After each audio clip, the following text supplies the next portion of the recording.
Jesus said, "So when you see the abomination of desolation, spoken of by the prophet Daniel, standing in the holy place, then those in Judea must flee to the mountains." An abomination is something that causes disgust or hatred, and desolation is a state of complete emptiness or destruction. Jesus warned that something or someone that people detested would stand in the temple someday. When that horror occurred, residents of Judea should seek cover without delay. Daniel predicted the following: a ruler will make a treaty with the people of Israel.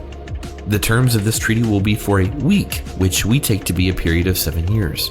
Midway through this time, the ruler will gather his troops and put an end to the sacrifices and offerings in the temple.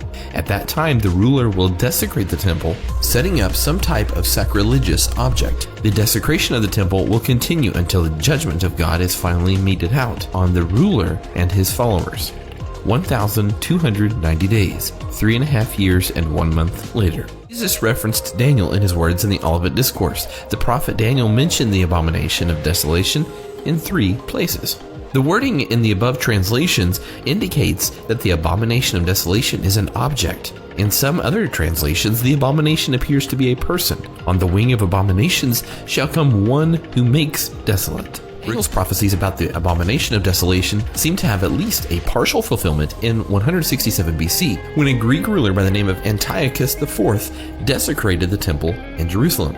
Antiochus called himself Epiphanes, or Illustrious One, or God Manifest. He set up an altar to Zeus over the altar of burnt offering, and he sacrificed a pig on the altar. Antiochus went even further in his atrocities, slaughtering a great number of Jews and selling others into slavery. And he issued decrees forbidding circumcision and requiring Jews to sacrifice to pagan gods and eat pig meat. What Antiochus did certainly qualifies as an abomination, but still 200 years later, Jesus spoke of Daniel's prophecy as still yet to be fulfilled. We take the futurist view, which sees the abomination of desolation prophecy as still future.